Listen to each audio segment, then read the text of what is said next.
Hey, what's up, everybody? Welcome. Thank you so much for joining us. On today's episode of conventioNOT, Ryan and I chat with Jason Goggans.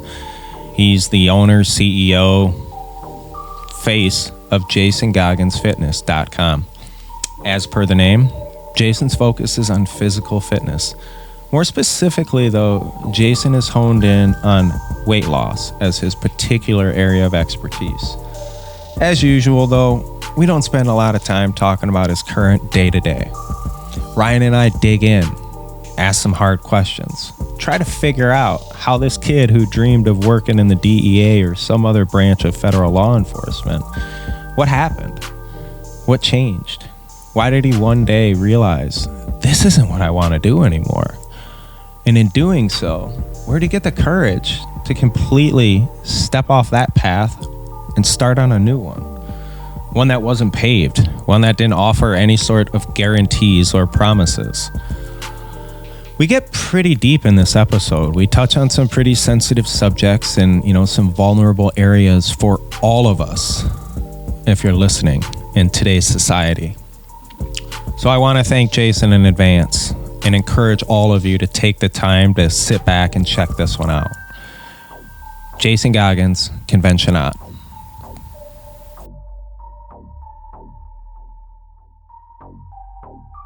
Jason, can you hear me now? I hear you now. Yep. All right. Beauty. Yep. Beauty. Perfect.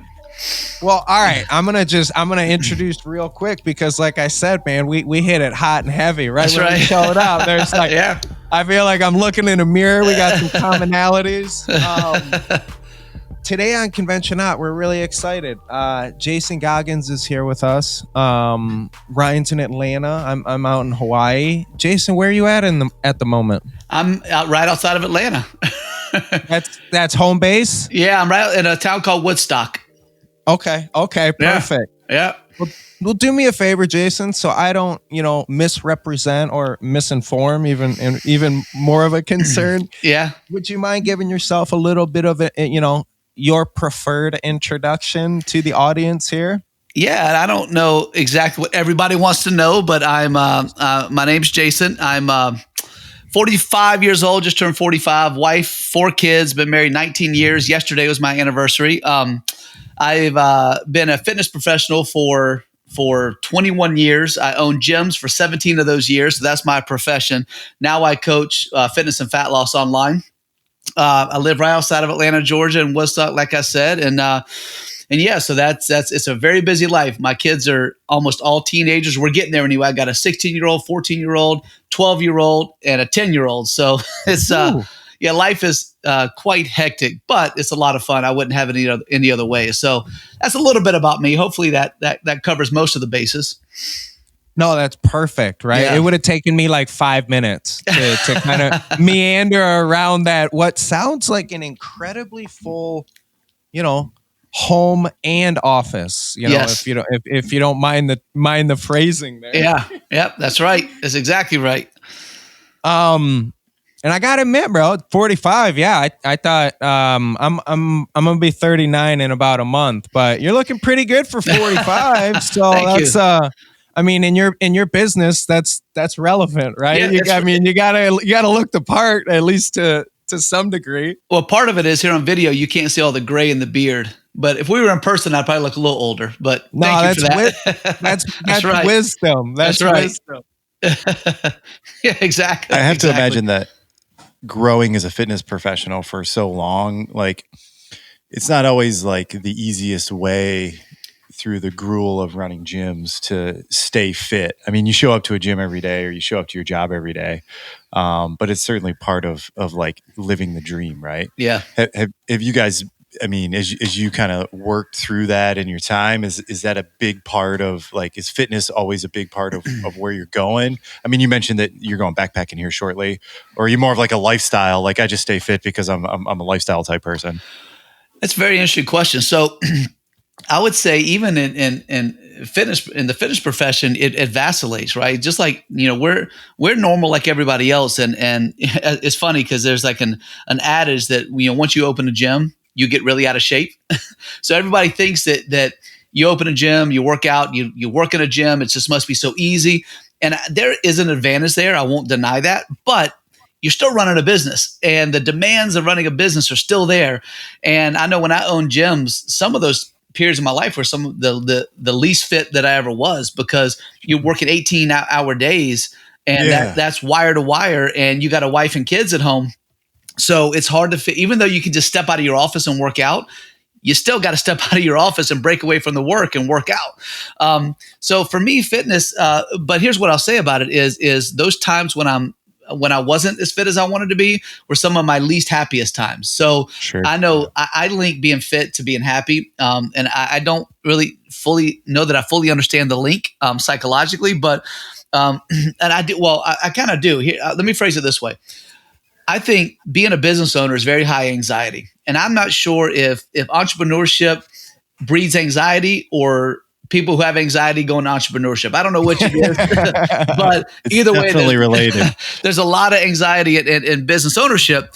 And I know for me that when I'm not working out, I'm at my anxiety is at the highest, right? That's when I feel the worst, and working out always brings me back to neutral. It kind of brings me back to center, but that doesn't mean I'm always staying as fit as I want to be. And I also the other way to answer that question is this: I've got a wife and 4 kids that need my attention too, and I'm not and never have been one of these meathead guys that lives in the gym, has no life, and wants to be shredded all the time. It's miserable being shredded all the time. It's a really crappy way to live, actually. If you actually pull those people aside and say, what is your quality of life? They would tell you pretty low, despite what they're showing you on Instagram and Facebook.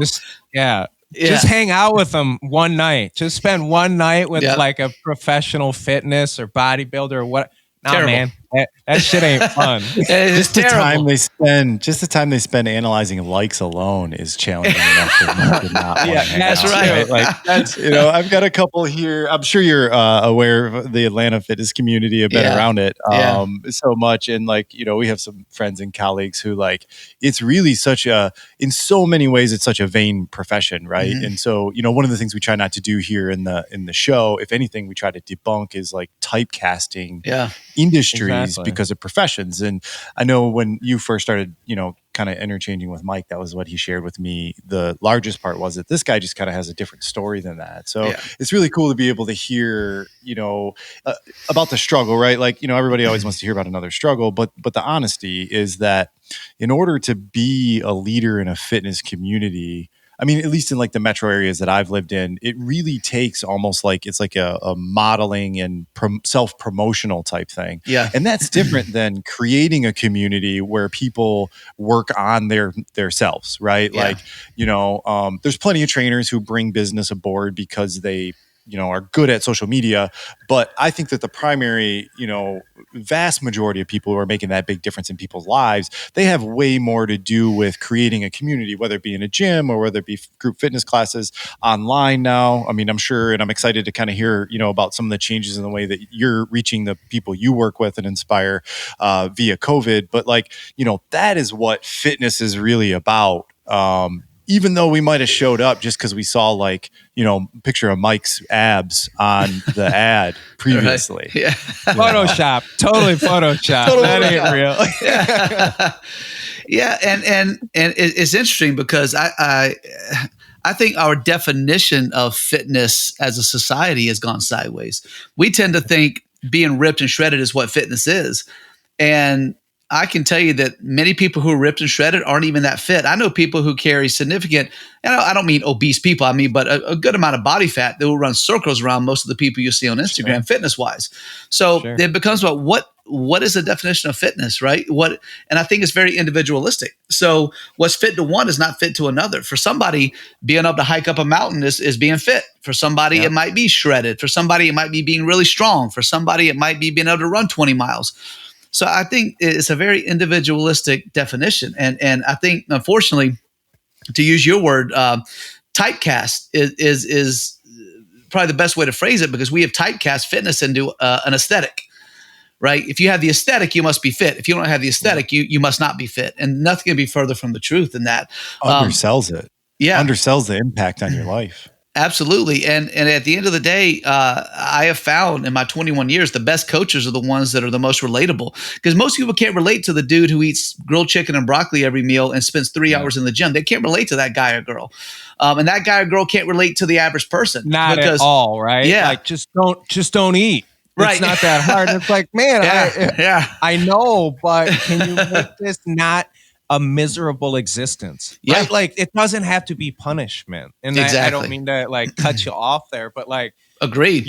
you're speaking our language. I mean, Ryan and I, not to, exaggerate, or like we've just been really fortunate we started participating in not just, we've always been playing sports and, from a very young age, but I mean, I started, kind of some more dedicated like weightlifting and things like that, probably pretty early. I mean, like 14, 15, by the time I was 16, it was part of a lifestyle that like to me is a significant thing, because at those ages I was working out for my high school sports. Yeah. And then, we moved into college and, I had different motivations at that point. And that's the reality.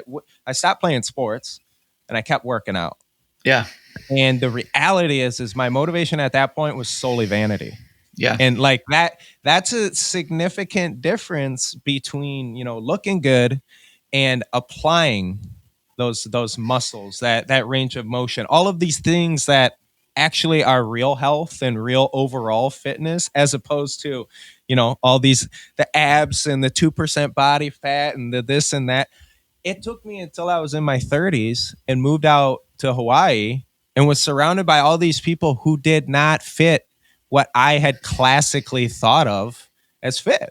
Yeah. You know what I mean? There aren't a bunch of muscle bound guys out here. I mean, people out here are in good shape, right? But they live in these bodies out here. They're not just looking at them. They're not just taking pictures of them. They look that way because of the activity they participate in. And it's completely a function of their lifestyle. It's not the other way around. You know what I mean? Sure. Yeah. Yeah. And I think what you're really hammering home there is a couple things. First and foremost, I'm not knocking, and I know you guys aren't either, but I'm not knocking the motivation of aesthetics, right? I think that's a viable goal to look good. But if it's the only goal, it becomes pretty empty and vapid a little bit. It becomes a little bit, to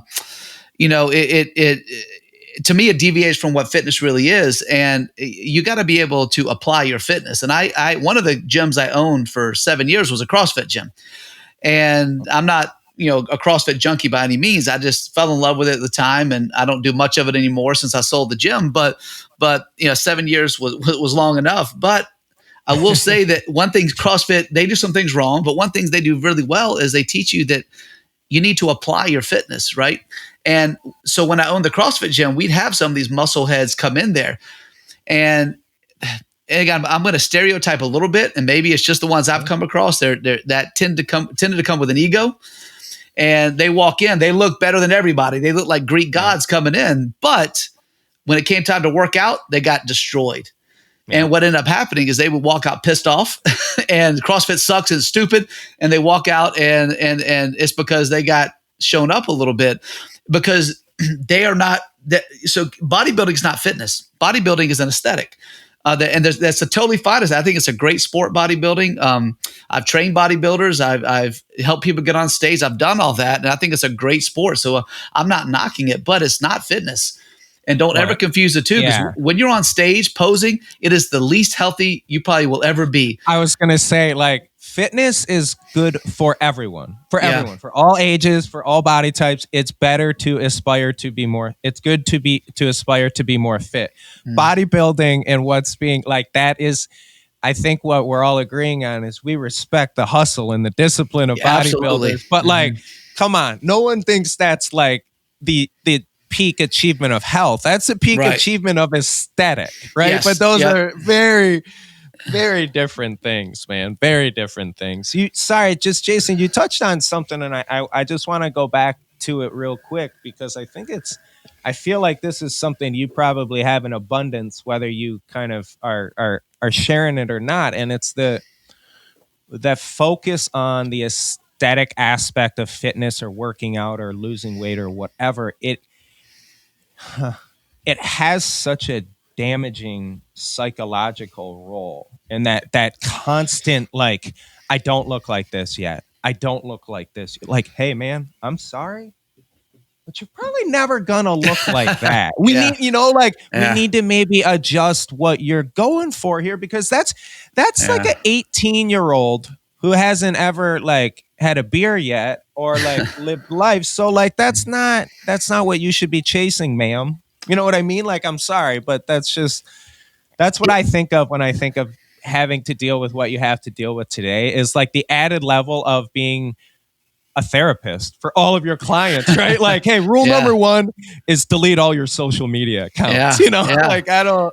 And I've told people you need to unfollow the influencers because they can be pretty damaging. And there's a lot of layers to what you're saying there, man. It's interesting because first and foremost, looking for that ripped, lean, shredded aesthetic, that people think that's what they want, right? They don't realize what it takes to get there. And what gets you to 15% body fat is not what's going to get you to 8% body fat. And that trek from 22% body fat to 15 is a lot easier than the trek from 15 to 8. And I can't tell you how many people have come to me and gotten to 15% body fat and said, look, I want to go all the way. I want to get ripped and shredded. And they get about 2 weeks into it and say, screw this. It's not worth it. Because there's a sacrifice. And I always tell people there's going to be a sacrifice somewhere. You're either going to sacrifice by not being 8% body fat and staying at 15, which is still a pretty good look, or you're going to sacrifice everything you love. You're going to sacrifice family. You're going to sacrifice family time. You're going to sacrifice food you love. You're going to sacrifice going out and grabbing beers with your friends. You're going to sacrifice something to get there. And it comes down to what are you willing to sacrifice? And here's kind of the litmus test I tell people is if you just have this bucket list goal to be 8% body fat one time in your life, I can sign off on that. If you tell me I want to get 8% body fat and stay there, nobody stays there. Nobody stays there. Bodybuilders don't stay there. Fitness cover magazine cover models, whatever they're called, they don't stay there. They diet down for the photo shoot. Yep. And then they they go back up to 12, 13, 14. They stay pretty lean still, but nobody lives shredded. Nobody does. And what a lot of people in my industry do, personal trainers especially, is they take one period of their life and they diet down to get shredded. And then they take a bunch of pictures. Yeah. And those become the pictures they use on all their social media postings. Forever. Yeah. And if you meet them one time, you realize, hey, you don't look like you do. And they still look good. I'm not knocking them, but they don't look like that, right? And the problem is it's selling a false aesthetic. It's selling a false dream that most people, and you mentioned, you're 18, you haven't had a beer yet, and it goes beyond that. You're 18, you don't have kids yet. You don't have a wife or a husband yet. You don't have a job yet, a career yet. You don't have responsibilities yet. You aren't losing sleep. If people always say, well, you hear people talking about you gain weight as you age, right? Like it's an inevitability. Metabolism tanks as you age. That's scientifically untrue. Do we have some metabolic slowdown as we age? Yeah, but it doesn't justify the weight gain that most people realize. We do start losing muscle in our 30s, but not enough to justify the weight gain. The problem is when you get in your 30s and 40s, you got responsibilities. Yeah. You still eat like a knucklehead, but and you're just loaded up with responsibilities and more stress and all that, and it becomes a lot harder to maintain. So tell that guy, that girl, to take care of your 3 kids. Take them to the little league, help them with their homework. Focus on your career, tend to your marriage, go to church, eat well. Work out and do it so much so that you get 8% body fat. That's a tough go, man. It's literally, be honest. It is not humanly possible without, and this is the problem, right? Like at the end of the day, there are still figures in the media that we see and we're like, well, that guy's got kids and that guy, well, yeah, man, he's also got a bunch of doctors and there's some special supplements out there that, you know what I mean? Like it's just, that's the other thing to me is just when we were kids, man, we weren't really being that influenced. Right. You know what I mean? And like, it really terrifies me to, and I don't we don't have to talk anymore about social media because that's the negative component of everyone's world now, right? Yeah, like it doesn't matter if you're in fitness, if you're in real estate, if you're in anything, it's, man, this shit that everyone thinks is real, it ain't real. And I got to be the one to break the bad news to everyone all the time. And it's like, well, that's why, not just why we have you on the show, Jason, but like, there's a lot of integrity in that, man. And on that note, like, you talk about this like with a lot of compassion and sympathy, and I gather from your background, that this hasn't always been your sole focus. And, I'd love to get a little more autobiographical if you don't mind. Yeah, sure. Let's take it back. Like, what's teenage Jason aspiring to do? Yeah. Did you end up in fitness by a way? I mean, you said almost 20 years in fitness, right? But being, mid 40s, that would imply you were doing something before then. Yeah. So my dad was a federal agent. He was a DEA agent. So I went to the University of Florida. Oh, wow. I grew up in South Florida. I went to the University of Florida with the idea of being a federal agent. So that was my goal. Okay. So I wanted to be a DEA agent like he was. I just saw the sexy side of it. I didn't see all the other stuff that went with it. Well, I graduated from Florida and I applied, and you have to have 3 years of law enforcement experience to be a federal agent. You did then, I believe you still do. Okay. So I had to have 3 years law enforcement. That could be probation officer. It can be police officer. It could be whatever you want it to be. Well, Okay. I chose police officer, and I became a police officer here in Cobb County. And I was a Cobb County police officer for 5 years. So I graduated the academy in 1998, and within my first year, I put on a ton of weight. It was partly the shift that And this is your early 20s, Jason? 98 would have been 20. I was 23. Yeah. Fairly efficient. Right in out of school. college. Yeah. Okay. Right out of college. Yeah, it was my first job out of college. And I became a police officer, and I realized pretty quick I didn't love it. At the same time, I put on weight. I put on like 37 pounds in my first 18 months or something like that. So in 1999, I decided, well, I'll tell you the quick story. What happened was there was a call of we had some problems in the area of some burglars burglarizing houses. And it was believed to be a group of guys doing it. So we get a call one day, and someone sees these guys coming out of a house. Well, one guy gets on the scene first. I'm the second one there. As he's pulling up, he sees them scatter out of the house and go running. The road I'm going down, I happen to see one cut in front of my car. So I put it in park, and I go chasing this guy, right? And he is about 5'7", 130 pounds. I'm about a little over 6 foot and about 230 pounds. Oh, no, about 220 pounds. And it wasn't good, healthy weight either. So he's just smoking me, right? And somehow he goes up this hill, slips and tumbles down the hill and falls at my feet. Literally just tumbles to my feet. I just put a knee on him and handcuff him. I go, and I've been sprinting for like 3 straight minutes here, which is a long time to sprint, by the way. Yeah, you're out. You're about out. Especially out of shape. I am out. So I go on my radio to tell dispatch I've got one in custody, and I can't talk. I literally can't get words out. I'm so tired. And I finally gather myself, and I get the words out, and I got one in custody, and I get him back to the car, and I sit there, and I get the adrenaline dump that always comes after something like that. And it starts to hit me. This guy is 130 pounds. He was really not a threat. But what if he was a threat? What if he had fought me? I couldn't have fought. I don't care. There's maybe survival instinct would have kicked in. I don't know. I couldn't have fought. I was too tired. Sure. And then when I went back and reviewed the tape, because we just had dash cams at the time. We didn't have body cams back then. And I saw a video of me running after him in front of my car. And I saw how unsexy I looked running. It was a huge wake up call for me. So it was like, this is life or death. So that next day, I'm sorry. I didn't mean to laugh at your very serious story. You should laugh. Dude, you mentioned the dash cam and the slightly overweight officer running. I'm just thinking about Super Troopers and sorry, man. Hey, that was me. And I'll tell you why that happens. Everyone, every time I tell the story, somebody makes the donut joke about cops, but there's a little bit of a thread of truth to that. It's not donuts, it's fast food. Because a lot of fast food places feed you for free. Cops, they want you in their place. So, I mean, Subway was free, McDonald's was free, Chick-fil-A everything was free. So if it's free and I'm pulling down a cool $1,500. Why not at this point? Yeah.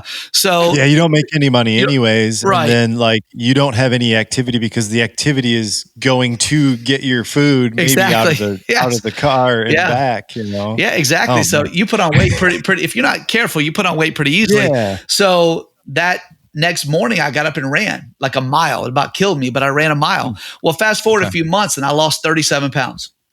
And I through studying and researching and just learning on my own, I did it some really extreme ways. And I was eating tuna out of a can and stuff that nobody wants to do, right? I was that's late 90s stuff though, Jay. Yeah, exactly. Yeah, that's like, so if you're listening to that today as one of our listeners and you're thinking like, man, that was weird. Like that was how you lost weight. Like there's a lot of bullshit science out there, right. truly regarding like maybe even more than good science. But in those years, like it was major sacrifice to try to make that cut back. Absolutely. And we didn't know what the heck we were doing. I mean, I look back some of the stuff I did back then. I was like, what? It didn't even make sense. Now it did then, but not now.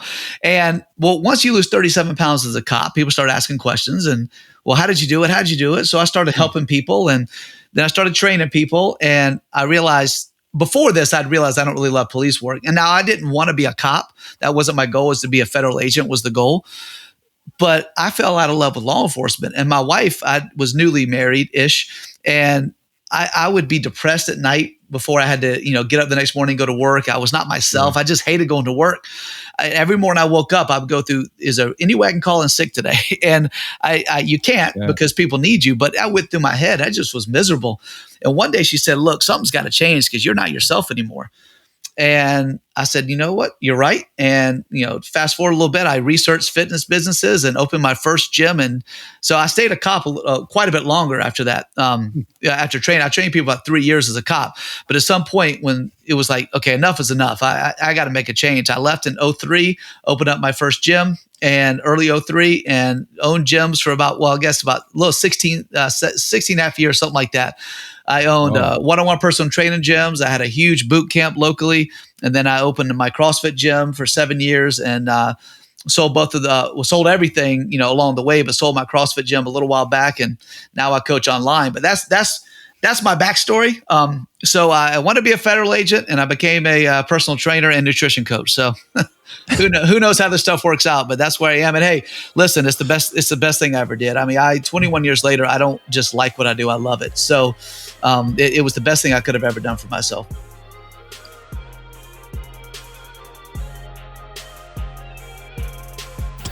Hopefully it hasn't been a painful experience, but in case it hasn't become obvious to you guys yet, Ryan and I really started from nothing on this podcast. We didn't know what we were doing. We didn't know how to do it. So I guess first and foremost, thanks for hanging in there with us. On that though, we're trying to shift into a new phase. We're trying to elevate our game, step things up. It's the least we could do for you, our audience, and our guests that have been kind enough to join us. One of the things we're really hoping to start to do a little bit more of is advertising. Not for our show though. What I'm hoping for is that anyone in our audience throws us a bone, sends us an ad they'd like to share, sends us something they want to promote on our show. You don't have to do the voiceover. You don't have to have some fancy tagline. If you want us to read it, we'll read it. Like I said, this is all about Ryan and I being guinea pigs and bringing you guys along for the experiment. Come try it with us. We'd love to have you.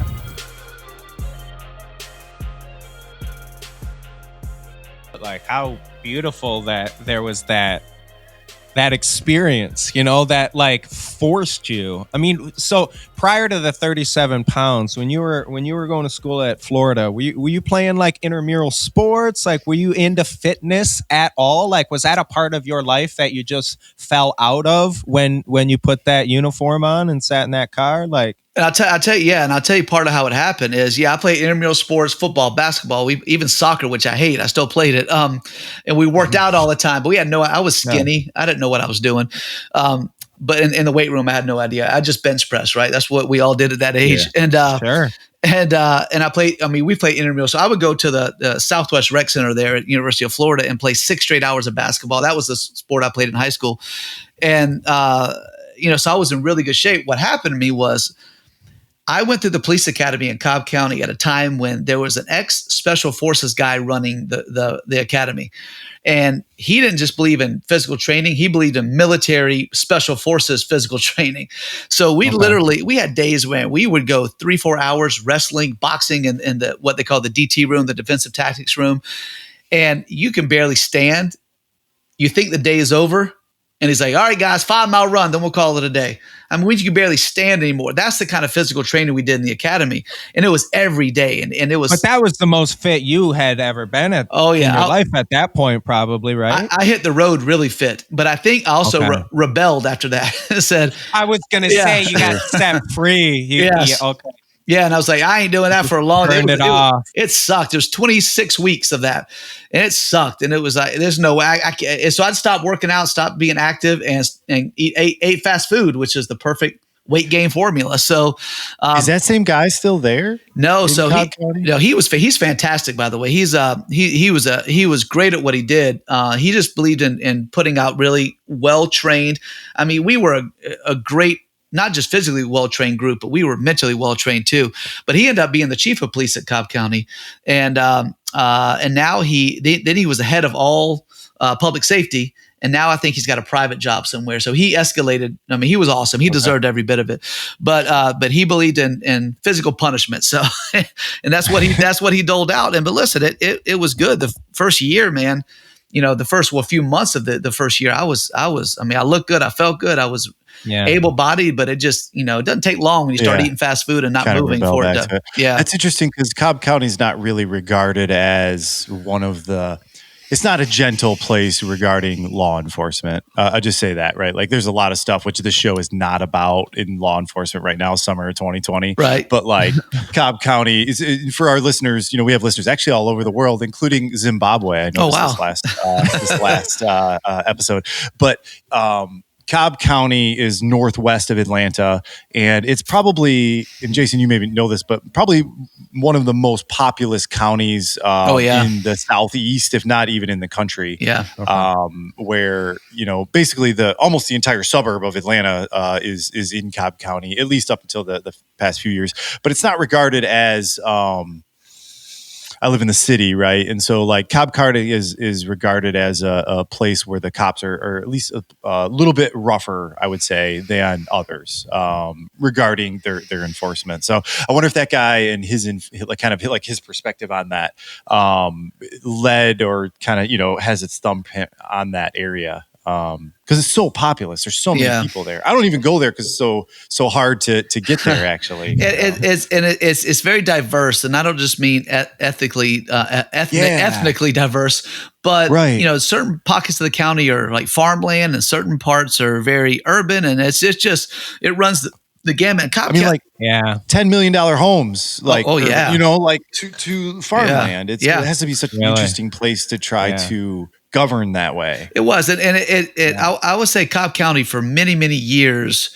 was pretty heavy-handed law enforcement wise. When I got there, it started to transition, but it's still an OBS department. I mean, it really is. I mean, it's one that people don't mess with. And I don't mean from a brutality standpoint, right? I know in my 5 years, not one time did I witness anything that even came close to police brutality. Obviously it exists in the world. I'm not saying it doesn't even happen at Cobb County, but I never saw it. So it's not a pervasive, overarching, heavy-handedness in the department, but it's a no BS department. And what makes it different is it is the most highly trained department in all of Metro Atlanta. There's not another department that has the level of training Cobb County does before you even hit the road. That's what I meant to say. I'm glad you clarified that a little bit. I didn't want to imply that it was an overreach in that way. Yeah.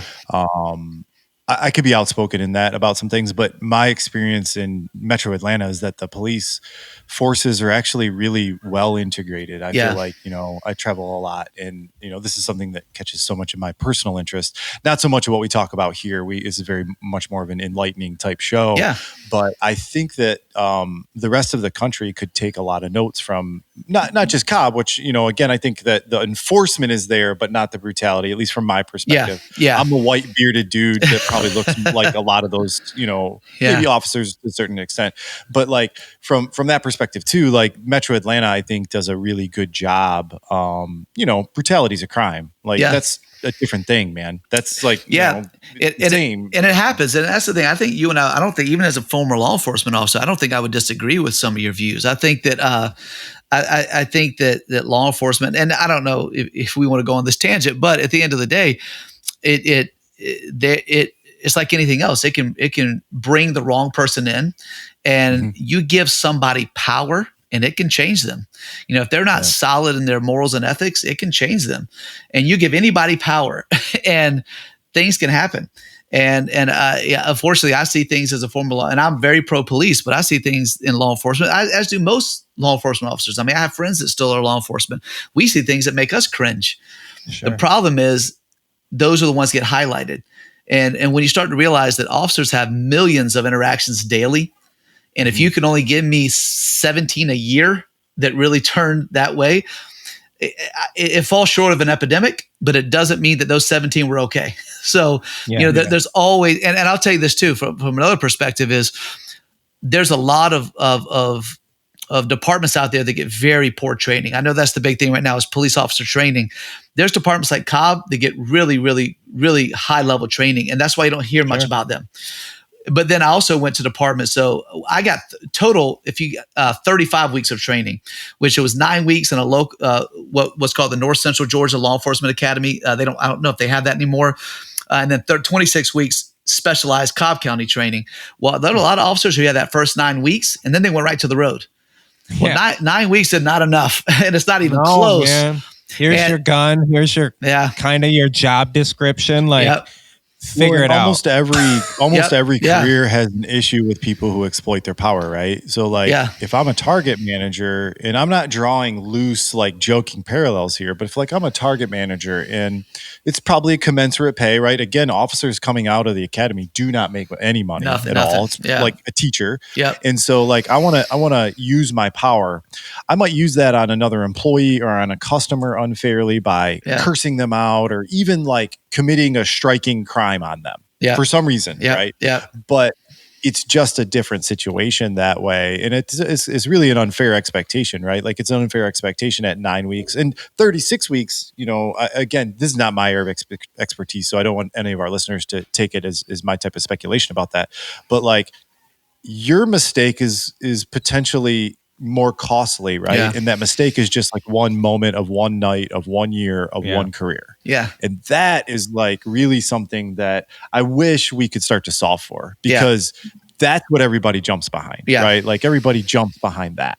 And I think too is there's so many layers to this as well. I think that there's only so much training you can get to account for split-second decisions, and that's the big thing. It's still human. Yeah, it is, and that's something that when they train. First of all, they pound liability into your head in the academy.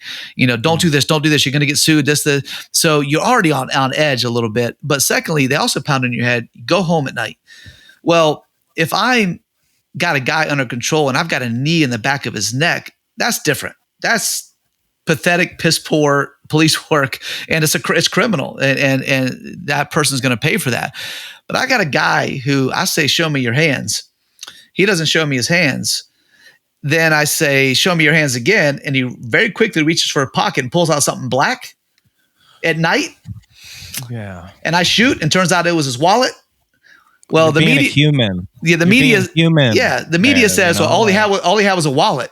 Okay, but I've got to go home to see my wife and kids. And why the heck didn't you just show me your hands? And why'd you make a quick movement towards your pocket? I mean, that's the layers to it. So I don't know how much you can train that away, split-second decisions. But at the same time, 9 weeks, and talking about layers to this, 9 weeks is not enough.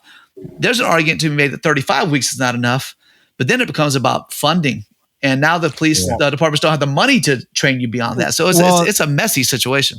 I was going to say, I don't think anyone out there is like, let's just send them out. Like, it's 9 weeks for a reason, right? At the end of the day, this all comes down to 36 weeks costs a lot more money. A lot more money, That money ain't coming from donors. It's not coming from, philanthropists. It's coming from taxes, right? Like, that's where it's coming from.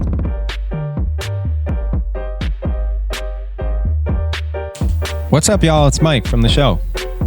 Are you one of those people that just hits play, listens, and then moves on to the next thing? It's totally cool because I'm one of those people too. But through this podcast, I've really grown to appreciate that all those reviews, those thumbs up, those comments, those stars, even the nastiness, it actually helps. It helps a lot. So don't be shy. Don't be scared. We've been called bad names before. Please comment, review, share the episodes if you don't hate them. What I'm getting at is feedback is essential to our program. And it's a big reason why Ryan and I do this. Not forcing you, just saying. It's out there. Hit that button. Thanks, y'all.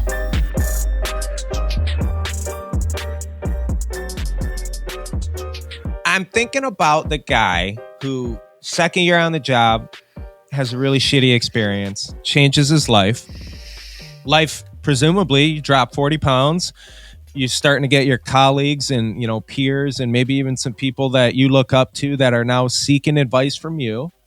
But you're still pretty friggin' miserable. I mean, it took your wife basically to be like, dude, you lost the weight. You're active. You're whatever. Like, do you mind? I know that's kind of a personal thing, but like, I always talk about, man, those of us on our own, it's having that partner in your life to say like, hey, I know you think you suck, but you don't. You really don't. Yeah. You need to snap out of this shit. Yeah. Yeah. Can you expand on that a little bit? Like if you're. Yeah, no, I'm very comfortable with that. And at the end of the day, I think probably what it comes down to is fear and uncertainty, right? So if you have this one career path for years and it's the way you envision your life going. You have gone to college for it. Now you've gone through that academy for it and you're a police officer. And now you're at the place where you're just about ready, where you can apply and do what you always wanted to do. Yeah. And then you start to realize in the back of your head, I don't know if I want to do that anymore. It's a big leap to go from that thought to cutting ties completely. And I think it is. Yeah, that ends up being what holds a lot of people back, right? But I think one of my best qualities is that I am not overly risk averse, right? I don't mind taking risks, but in that moment you speak of, it almost like the mirror had to be turned back on myself by my wife. And I hated, I got to where I hated police work. I hated it. And it's a great job. It just wasn't for me. And because remember, I didn't go into it to be a cop. It wasn't like my life. You were just kind of like, I got to stand on this lily pad for a little bit. But meanwhile, you're about to jump and you're like, fuck, I don't like that next lily pad. Like it feels like a crisis of faith, like crisis of profession. Like I don't know what that, but I can kind of relate, but I'm more excited. Like you can tell in the tone of my voice that I'm like, no, dude, like take me through it, because that must have just been like, whew, she must have really been telling you, lifting you up when you knew, I don't know what's behind this door. Yeah. How can I walk away from what we know? Like, I know it sucks, but I know what it is. Well, right? And there's some things about, first of all, my wife is freaking incredible. She is an incredible woman. I'm seriously. I mean, she just is. But I also had the benefit of the fact that her dad was an entrepreneur, so she gets the life, right? And, nice. And she wants me to be happy, and those two are a very good thing, because at the end of the day, I believe that disliking my job as much as I did was a great motivator. It removes some of the fear, because it's almost like, no matter how this turns out, it can't be worse than this. And so the way it actually went down, to elaborate from what I said earlier, is that she basically, over a period of time, basically said, you seem miserable, you seem depressed, what's going on? We need to make a move here, because you obviously aren't happy. And it started to put the seed in my head. And I was helping people get fit, but I never saw it as a career. I'd never researched it. I didn't realize that I could make money at it, like beyond pocket change, right? And I went to the computer after one of our conversations with my wife, and I just Googled, because I didn't realize I didn't realize what I could do with fitness. And I just Googled, could I start a business? So I Googled fitness businesses. And I started researching some things, and some things started popping up. And there was a franchise based out of Colorado, and they had some local gyms here in Atlanta. There's only one or two left now, actually, this many years later. But I fell in love with the concept. I went and visited a couple of the gyms here in Atlanta, fell in love with the concept. And then, again, not too long after that, I opened my first gym and left police work altogether. But her support is, and I think that's what holds a lot of people back, right? Is lack of spousal support. And you mentioned something too about propping you up, right?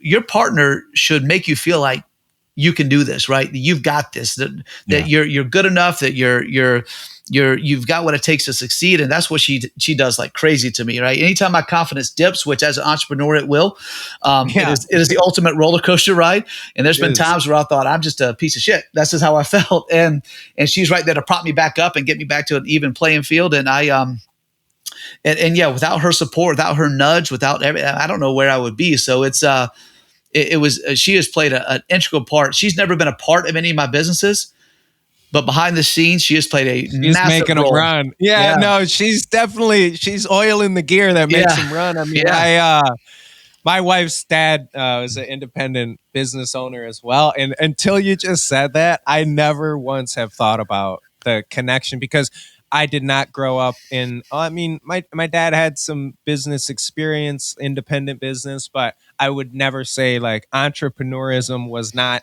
in my family. Yeah, me either. At least not growing up. To me, that wasn't a job. Like your dad was an officer turned educator though, right? Like, yeah, but I mean, your dad had a similar kind of. He went from one system to another, to an extent. And I'm underselling what my dad did in education. It's like a different parallel with Jason in that way, but like, a similar leap. Similar in that way. Similar, like my dad was military. Then he was he was an officer for 5-6 years, and basically the second he turned was just like never again. Yeah. So a lot of what you're saying definitely resonates with me growing up. But that point about the wife, because in hindsight, when I decided I'm going to try to open a business here in Hawaii, I was probably the least optimistic about it of anyone I know, but I was so fortunate to have friends and loved ones who were like,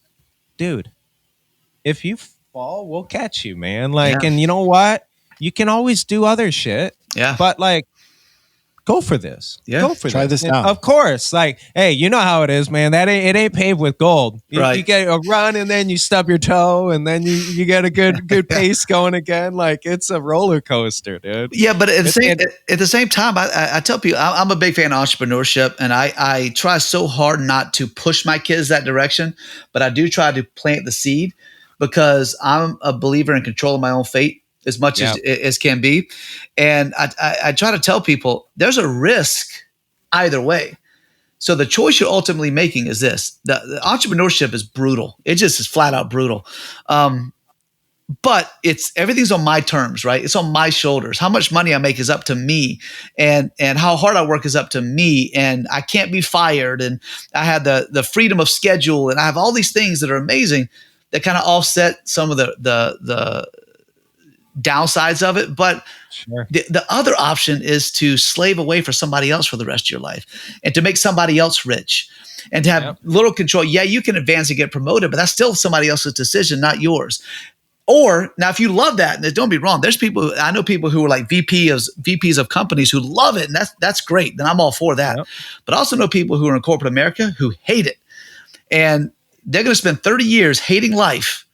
Yep. Because somehow in their mind, that was a better option than taking a leap of faith and starting something on your own. And see, my mind, I can't wrap my mind around that. I totally get the idea that you may love your job. Great.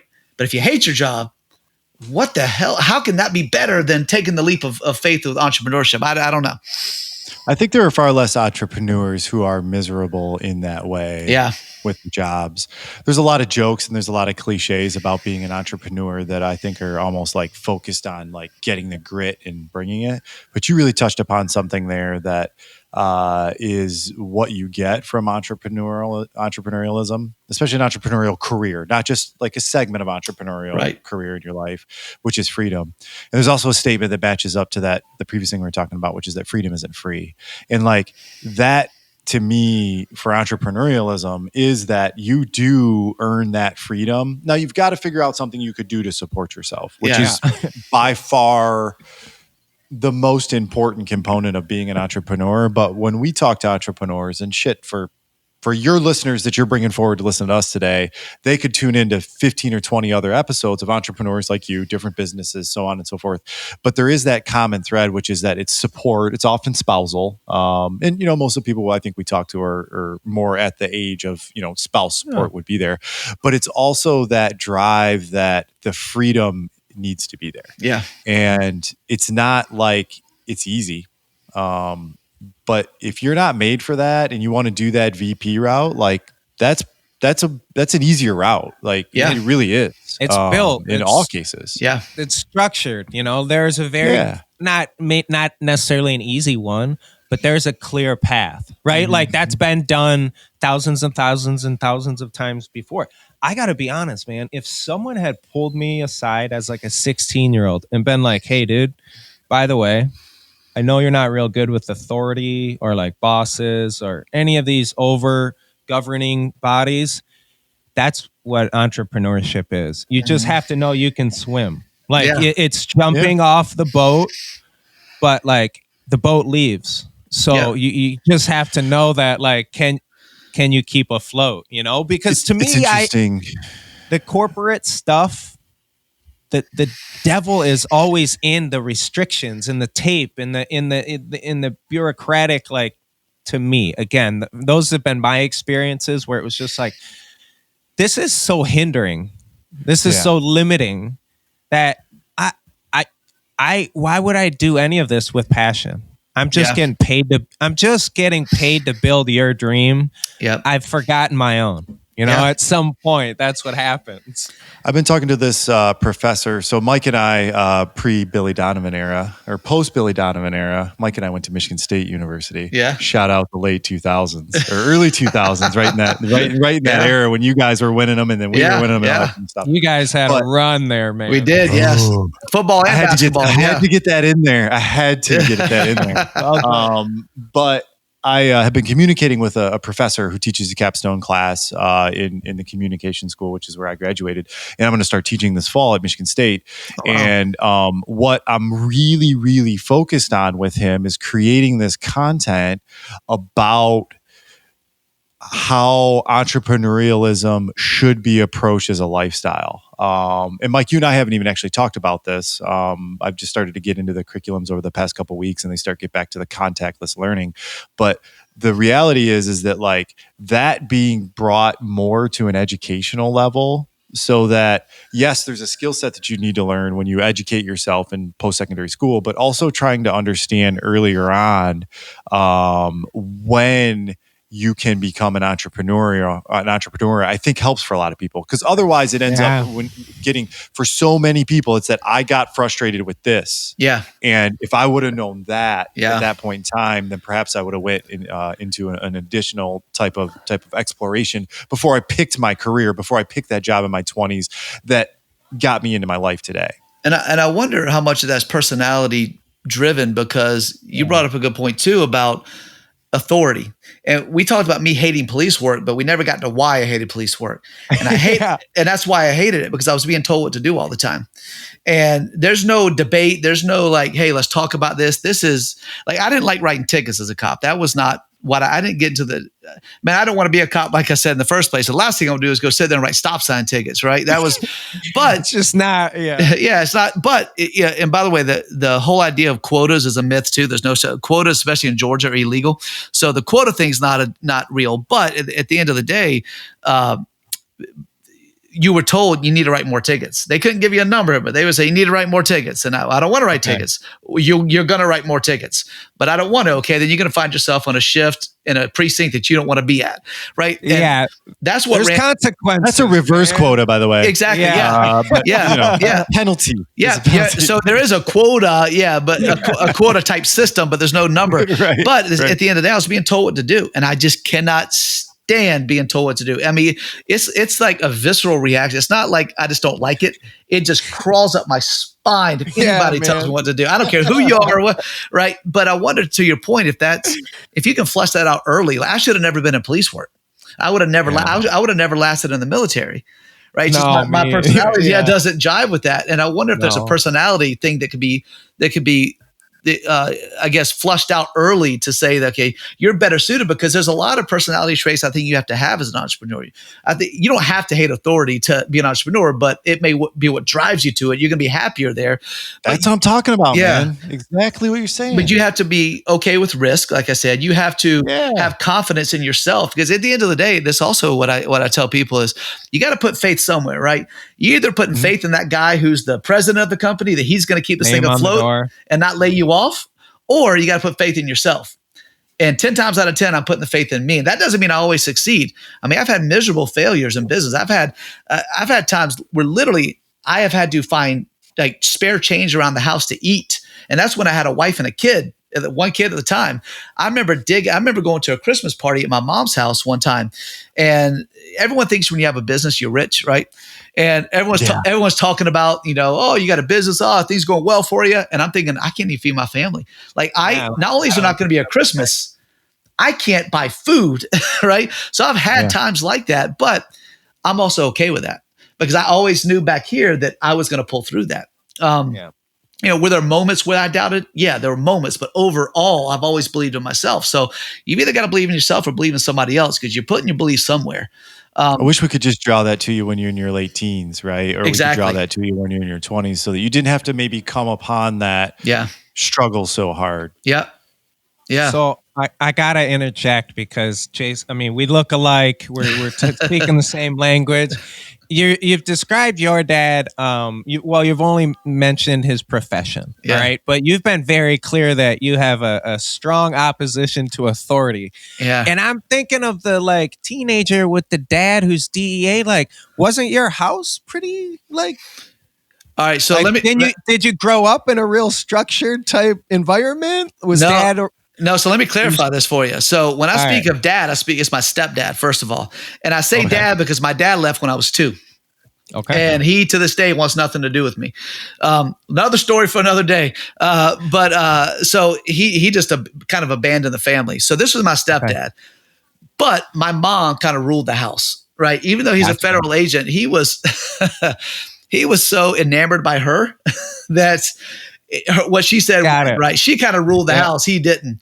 And because of that, it was more her rules than his. And she was not lenient, but not strict either. So I didn't have the heavy handedness of a law enforcement dad. I do have some friends that are in law enforcement, and they do have kids, and I know they're very heavy handed. So I know that's a thing, but, and it's hard not to be when you're in law enforcement, because even me, just 5 years doing it. You see a lot of things. Shit, man. You see things. You see a lot of it's. I think it's harder to raise kids when you work at the hospital. It's harder to raise kids.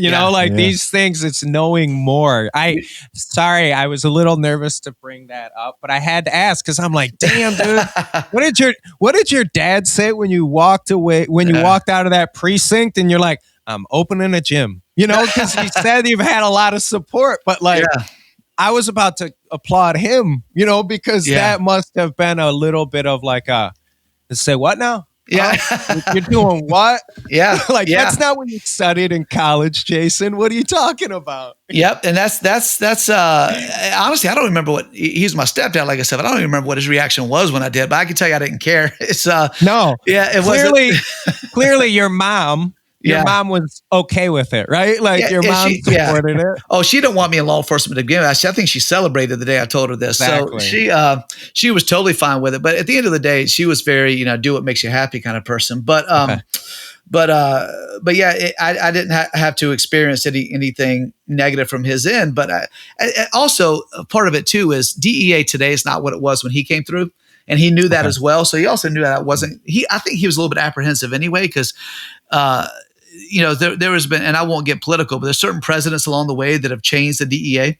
Yeah, it's a different game. It's a different game, way, yeah. right? And I won't mention who did that because I don't want to go that route. But he said that it's really not a great job anymore. So I think he saw me going into a job that wasn't great. It wasn't the same job. He was retired at the time that he did. So I think he was totally fine with it. But but at the end of the day, from my perspective, it is the second best decision I ever made behind marrying my wife. So there you go. Yeah. There you go. Smart man. Yeah. Well, and I know I was clear that, man, we're going to dig into it a little bit. But with that said, like, let's talk a little bit about, like, I mean, you mentioned you sold all your gyms. I assume you're still paying the bills. You were very clear. You're now, your focus is an online service coach, consultant. I mean, there's a lot of terms for it, I guess. But can you, if you wouldn't mind, give us a little bit of like, A, how did you transition into that online? And B, like, how much more difficult is it, man? I had to give a presentation the other day virtually, and I was like, are you guys there? Is anyone here? Like, I can see you watching what's on behind your laptop. That's cool, but can you just turn the volume down a little bit? Yeah. That was me, but I gather you're doing better at it. This is what I tell people. Opening a gym and growing a gym was 50 times easier than what I'm doing right now. This is the hardest thing professionally I've ever done in my life. Luckily we're growing and things are going okay, but it took about a year and a half solid to even get it to start having any traction at all. Online is a whole new world. It is a different business model. It's a different marketing game. It's a different coaching game.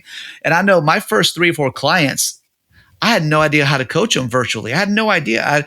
I would just have phone conversations with them and talk to them about stuff. And I'm like, I don't know how to coach because I was an in-person coach it's such a vulnerable feeling. You're like, man, I'm supposed to be the coach, the expert, the whatever here. And like, I'm figuring some shit out too. Like, I know fitness, but this is a completely new arena. Right. Yeah, I didn't know how to do it. My first client I got online, she called me like 2 weeks later and said, I don't think this is working out. And I'm like, you know what? I don't think it is either. Because I couldn't process how to coach somebody. I've got it now, but it took a lot of learning and studying and you open a brick and mortar gym. It's right there in your community, right? So when it's brick and mortar and people kind of know where to find you, there's an inherent built-in trust, right? Because if you're not who you say you are, I know where to find you. And when I'm online, how does the guy in Wisconsin who's never heard of me trust me? It takes so much longer to build up that trust in people to actually pay you to coach them. That's been a challenging ride for me.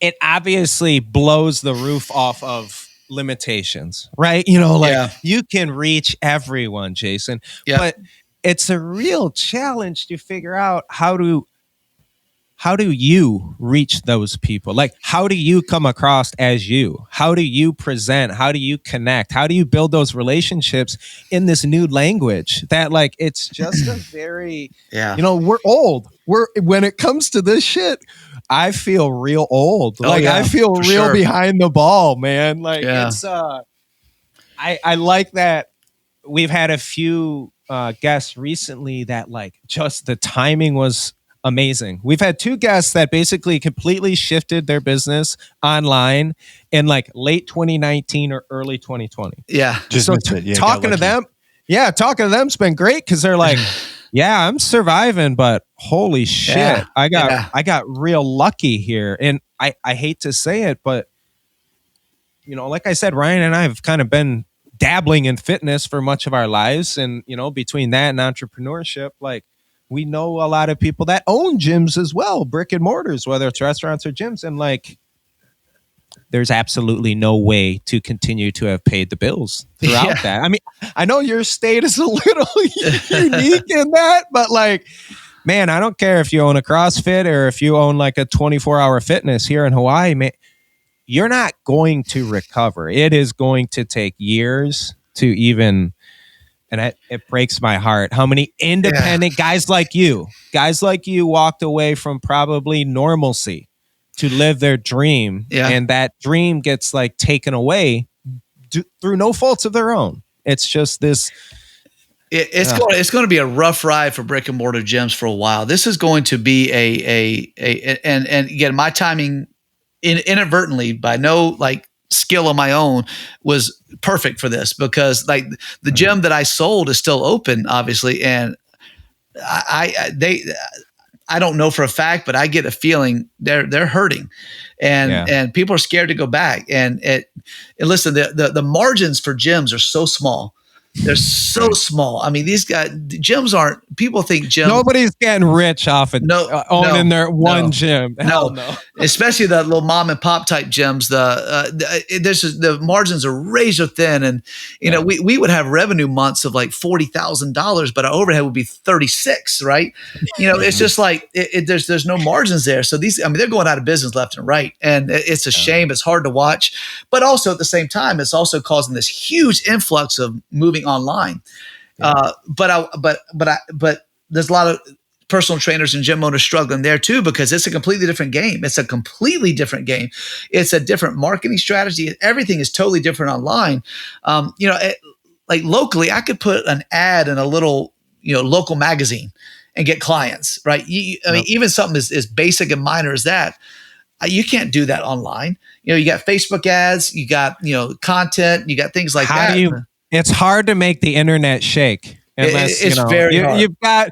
I see some people seem to get a lot of and I make this joke a lot, but I regularly say a lot of the influencers out there seem to have some assets that I'm never going to have. So it doesn't matter what I do, how well I do it. And most of those influencers are dead broke, by the way. Yeah, shit. That's a tough way. Hey, listen, if you want to, it's probably even more challenging to be an influencer than to be a gym owner. Yes. So you might as well, like, if you want to step it up, you should go buy yourself a gym for sure. I feel really bad that like we just now got to the part about talking about like some of the things that you're doing to affect people today. This has been an awesome hour episode already. I want to make sure that we give you an opportunity to come back. That's kind of like a big part of what we do with conventioNOT. It's really validating guests who have an actual opinion and an actual expertise on stuff. But before we do that, because again, we're kind of just getting towards the end here. Yeah.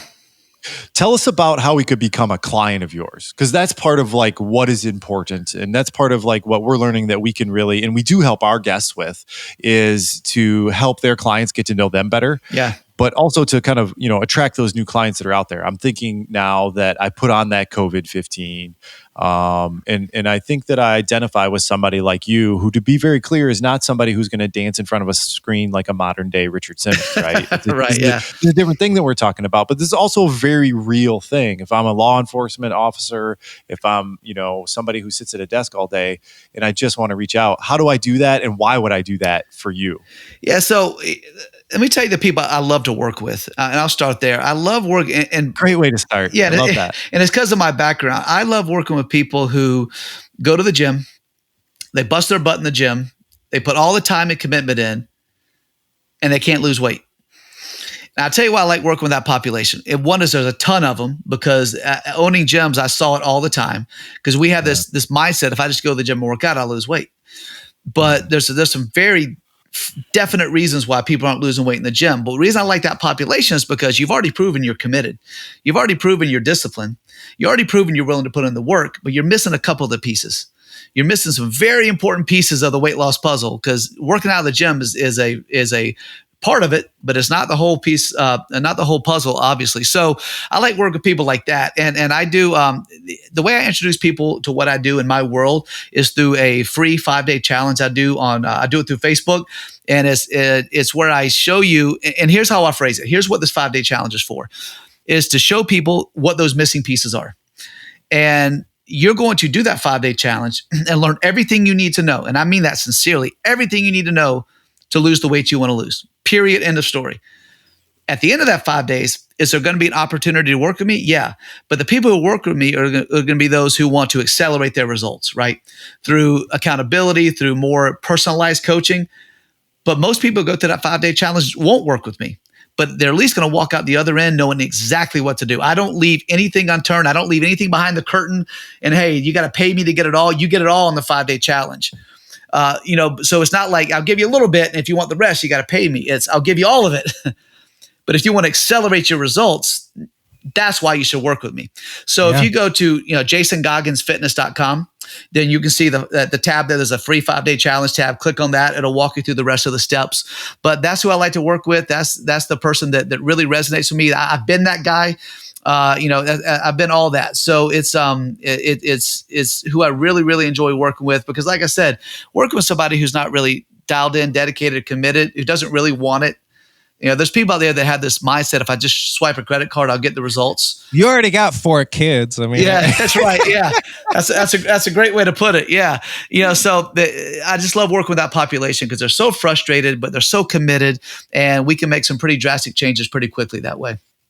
That's awesome. This is Jason Goggans, Goggans, not like David. It's right. ANS. You got it. Yep, you got it. INS. Man, this is really, sometimes we schedule these episodes, and I'm just going to be honest with you. I had kind of a crappy day at work today. And so it comes along. I'm in Eastern time. Mike's in the middle of his day in Hawaii. Yeah. But it just kind of comes along where you think, I'm doing something because I'm going through the motions. And today's one of those days. Hopefully our listeners don't hear that. I'm just going to be very honest. Yeah. And I'm hanging up and, kind of finishing this show enlightened, not because somebody came on the screen, which our guests sometimes do, and they try to amp us up because they're so cool, but because I really feel like we got opportunity to hear a perspective from somebody who continues to persevere about what they're trying to do. So I hope some of our listeners take advantage of that. And can I reciprocate that too, by the way? Because it's really funny you say that, because I've done a lot of podcast interviews. I had my own podcast for a long time, and this is probably my favorite podcast I've ever done, and all the ones I've ever done. And I mean that from the bottom of my heart, sincerely, because I had a crappy day too. And I just did. It was a lot. I had all 4 kids to myself all day today. It was a long day. And even coming in this, I was like, I'm excited, but God, I'm exhausted. And it's been a blast. So thank you guys so much for having me on. I really appreciate it. It's been a lot of fun. It means a lot. That means a lot to us. We've gotten that feedback from a handful of guests about it being the best podcast. That even came up between us personally this week, right, Mike? We were kind of talking about that. Because to us, we never started out on this journey to be famous. We know we influence people, even though we bash influencers, but that to me is what makes the evening. So, hey, one other thing, if I don't want to contact you on your website, what about Insta? What about Facegram? It's been a long day, right? Yeah. What's another way to kind of contact you or maybe follow along before we sign off here? Yeah, I do most of my content on Facebook. Just my name, Jason Goggans. I use my personal profile primarily, so feel free to friend request me. And I put a ton of free content on there. So feel free to friend request me and follow along on there. Awesome. Thanks. We're at conventioNOT Podcast. So if you're not following us already, Jay, we hope you will. Yeah. And this is actually our 54th episode. So there's more than 50 hours of interviews out there of different professionals, or actually just different people. I think professionals kind of undersells our guests. They're really some impactful humans. So Thanks again for joining today. We really, really appreciate it. Well, thank you guys. I appreciate it.